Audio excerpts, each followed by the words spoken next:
Karachi airport के करीब चीनी इंजीनियर्स के काफिले पर खुदकुश हमला करने वाला दहशतगर्द शाह फहद कराची में 3 दिन क्या करता रहा। खुदकुश धमाके से कबल की खसूसी फुटेजेज सामने आ गई। इंसदाद दहशतगर्दी अदालत ने मुल्जिमान से तफ्तीश के लिए GIT बनाने का हुक्म दे दिया। तफसीलात शहबाज खान की रिपोर्ट में। कराची एयरपोर्ट सिग्नल पर खुदकुश हमले से कबल हमलावर कहां गया। दहशतगर्द शाह फहद कराची में 3 दिन क्या करता रहा। CCTV फुटेज मंजर आम पर आ गई। दहशतगर्द शाह फहद 4 अक्टूबर को 7 खातून मुल्जिमा गुल निसा के साथ सयाह रंग की गाड़ी में शाम 5 बजे हब टोल प्लाजा से कराची पहुंचा और रात 10:33 पर सदर के एक होटल में कमरा लिया। फुटेज में देखा जा सकता है कि हमलावर अगले दिन सुबह 10:57 पर गाड़ी में होटल से निकला और 11:02 पर रेम्बो सेंटर पहुंचा। दोपहर 2:22 पर DHA फेज 1 के सिग्नल पर दहशतगर्द की गाड़ी दिखाई दी और शाम 5 बजे एयरपोर्ट सिग्नल पहुंचा। कुछ देर वहां रुका और फिर शाम 6:31 पर हमलावर वापस होटल पहुंच गया। 6 अक्टूबर की दोपहर 12:19 पर हमलावर होटल से निकला। शाहराह फैसल समेत मुख्तलिफ इलाकों में गाड़ी घुमाता रहा। शाम 4:20 पर शाहराह फैसल फयाज सेंटर क्रॉस किया। दहशतगर्द की गाड़ी बहादराबाद में भी देखी गई। रात 9:30 बजे हमलावर बारूद से भरी गाड़ी लिए एयरपोर्ट सिग्नल पर मौजूद था। हमलावर का एक साथी पैंट शर्ट पहने पैदल एयरपोर्ट में दाखिल हुआ। सहूलतकार को फुटेज में इमारत की पहली मंजिल पर खड़े देखा जा सकता है। चीनी इंजीनियर्स का काफिला निकलते ही सहूलतकार ने फोन करके हमलावर को इत्तला दी। काफिला करीब पहुंचते ही खुदकुश हमलावर ने धमाके से खुद को उड़ा लिया। वाकये में 2 चीनी बाशिंदों समेत 3 अफराद जाँ भाग जबकि 21 अफराद जख्मी हुए थे। लाहौर में ऑर्गेनाइज्ड क्राइम यूनिट के साथ मुकाबले में बदनाम ज़माना इजरती कातिल हलाक। पुलिस खतरनाक शूटर आजम खान को आले कत्ल की बरामदगी के लिए ले जा रही थी कि मुलजिम के साथियों ने पुलिस पार्टी पर फायरिंग कर दी। 2 तरफा फायरिंग के दौरान इजरती कातिल आजम खान अपने ही साथियों की गोलियां लगने से हलाक हो गया। हलाक मुलजिम कत्ल और इक़दाम कत्ल जैसी संगीन वारदातों में रिकॉर्ड याफ्ता था।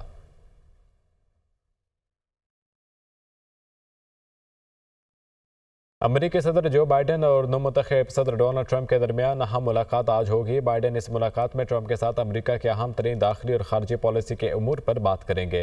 गैर मुल्की मीडिया रिपोर्ट्स के मुताबिक जो बाइडेन ट्रंप के साथ मुलाकात में यूक्रेन को तनहा ना छोड़ने पर जोर देंगे। जो बाइडेन कांग्रेस और आने वाली हुकूमत के पास अपना ये केस ले जाएंगे कि यूक्रेन को तनहा छोड़ने का मतलब यूरोप में मजीद आदम इस्तेहकाम होगा, जबकि ट्रंप ने कहा है कि वो यूक्रेन की जंग को फौरी तौर पर बंद करा देंगे। ट्रंप ने बारहा इस इमदाद पर तनकीद की है और रिपब्लिकन कानून साजों के साथ मिलकर इसकी मुखालिफत की है।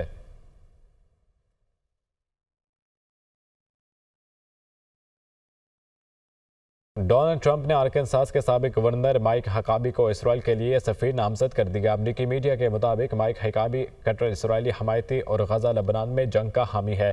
डोनाल्ड ट्रंप के फ्लोरिडा में बैरूनी ममालिक के वफ्द से मुलाकातें जारी हैं। मुलाकात में इसराइली बाशिंदे भी शामिल। इसराइल की हिमायत में ईरान के खिलाफ प्रेशर बढ़ाने पर गौर।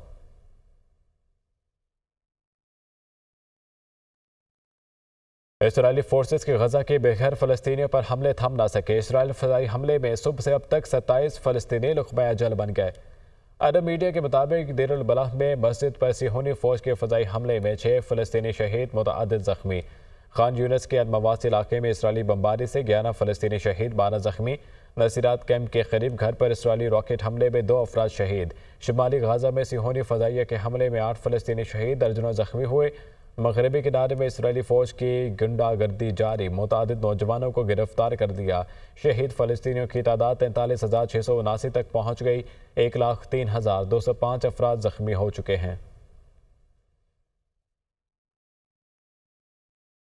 लेबनानी सूबे माउंट में इसराइल का बड़ा फजाई हमला, 7 बच्चों समेत 23 शहरी लुक़मा अजल बन गए। मशक़र और सहमान में बमबारी से 4 अफराद शहीद, 7 जख्मी हुए।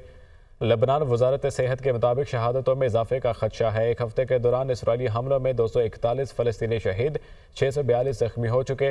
लेबनान में शोहदा की तादाद 3,186 हो गई। इसराइली फौज का लेबनान में हिज़्बुल्लाह के मुतअद्दिद मराकज़ को निशाना बनाने का दावा।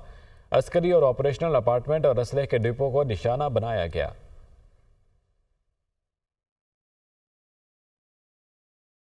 बांग्लादेश ने शेख हसीना की गिरफ्तारी के लिए इंटरपोल से मदद तलब कर ली। खसूसी ट्राइब्यूनल ने शेख हसीना की गिरफ्तारी के लिए इंटरपोल से मदद हासिल करने की हिदायत कर दी। गैर मुल्की मीडिया के मुताबिक खसूसी ट्रिब्यूनल ने समाअत के दौरान कहा कि इंटरपोल साबिक वज़ीर आज़म शेख हसीना की गिरफ्तारी के लिए रेड नोटिस जारी करे। प्रोसिक्यूटर के मुताबिक ट्रिब्यूनल की हिदायत पर पुलिस चीफ ने इंटरपोल को मरासला लिख दिया। खसूसी ट्रिब्यूनल शेख हसीना के खिलाफ मुजाहिरों में सैकड़ों हलाकतों से मुतालिक समाअत कर रहा है। ट्रिब्यूनल ने आलमी इदारे से शेख हसीना की गिरफ्तारी में मदद करने के लिए रुजू करने की हिदायत दी थी। पीटीआई रहनुमाओं की पुलिस हिरासत से रिहाई। पुलिस ने opposition leader Omar Ayub, senator Shibli Faraz, Asad Qaiser, Hamid Raza और मलिक अहमद खान बच्छड़ को छोड़ दिया। तहरीक इंसाफ के रहनुमाओं को अडियाला जेल के बाहर से दफ़ा 144 की खिलाफ वर्जी पर हिरासत में लिया गया था। पीटीआई रहनुमा अडियाला जेल में बानी तहरीक इंसाफ से मुलाकात के लिए गए थे।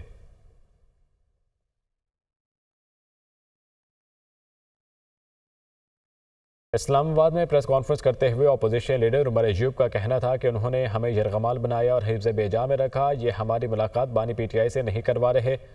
सेनेट में कायदे हिज़्ब इख्तिलाफ शिबली फराज ने कहा कि हमारे साथ जो सलूक हुआ इस पर दिली दुख है।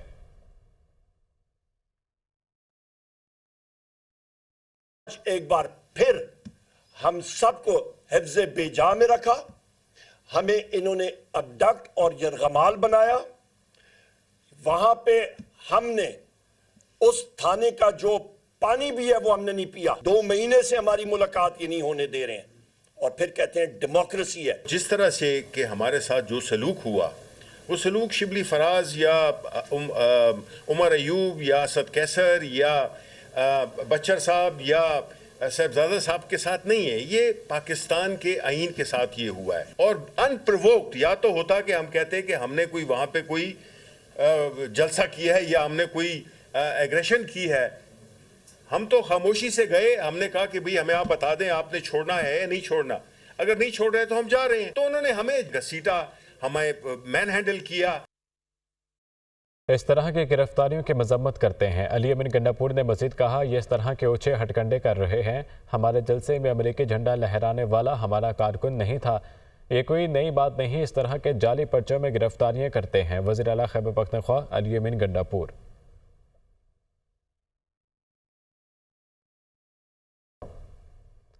आईनी बेंचेस कमेटी ने 14 नवंबर से आईनी मुकदमा सुनने के लिए बेंच तश्कील दे दिया। जस्टिस आयशा मलिक के रुखसत पर होने के बायस 14-15 नवंबर को 6 जजेस पर मुश्तमिल बेंच मुकदमात की समाअत करेगा। मुकदमात की समाअत के लिए रोस्टर भी जारी कर दिया गया। इस्लामाबाद से रिपोर्ट।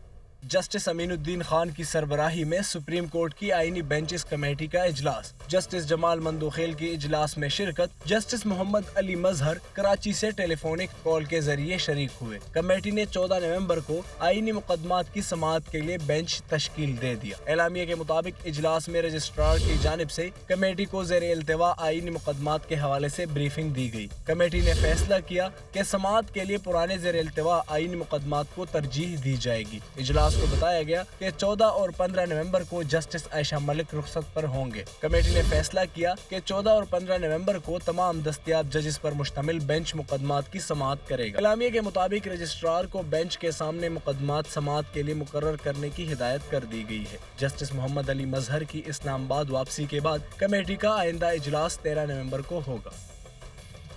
नैब के दायरे इख्तियार से मुतालिक केस की समाअत के दौरान इस्लामाबाद हाई कोर्ट के जस्टिस मोहसिन अख्तर कियानी के अहम रिमार्क्स। कहा कि पार्लियामेंट ने अरबों रुपए मालियत के करप्शन केसेस ख़त्म कर दिए।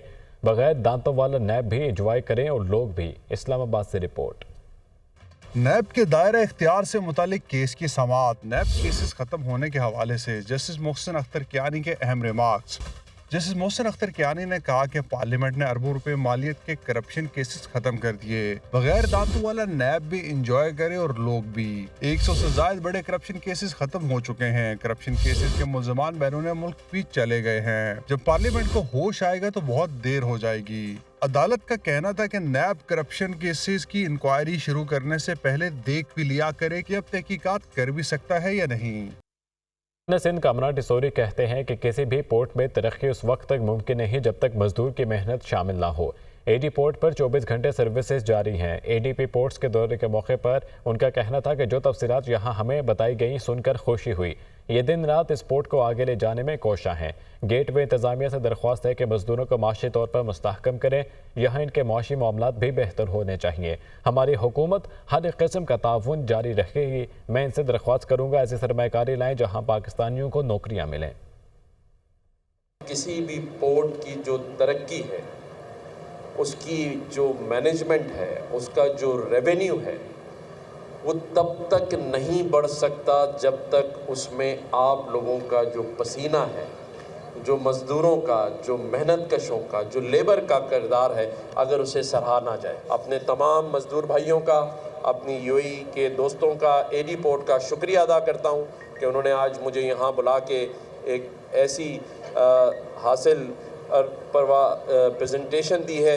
हम हर किस्म की सहूलियात के लिए रात दिन आपके साथ मौजूद हैं। इन मज़दूरों को भी माशी तौर पर मजबूत और मुस्तहकम ज़रूर कीजिएगा। गवर्नर हाउस की, पाकिस्तान के वज़ीर आज़म हाउस की, आपकी कंपनीज़ के लिए, आपकी हुकूमत के लिए 24/7 सर्विसेज अवेलेबल हैं। हम दोनों ममालिक की दोस्ती में एक मरकज़ है। ऐसे प्रोजेक्ट्स लाएं जिसमें ज़्यादा से ज़्यादा हमारे लोगों को नौकरियां मिल सकें। यहाँ पर वज़ारत मज़हबी अमूर की PTA को फाहिश मवाद रोकने के लिए हर मुमकिन इक़दामात की हिदायत। पाकिस्तान पर ग्राफिक मवाद से मुतासरा ममालिक में से एक है। वज़ारत मज़हबी अमूर ये माशरे के अखलाक अक़दार पर मनफी असरात के हवाले से ख़तरनाक है। वज़ारत मज़हबी अमूर फाहिश और तौहीन आमेज़ मवाद ऑनलाइन प्लेटफॉर्म पर काबिल रसाई हैं। वज़ारत मज़हबी अमूर का ऐसा कहना था।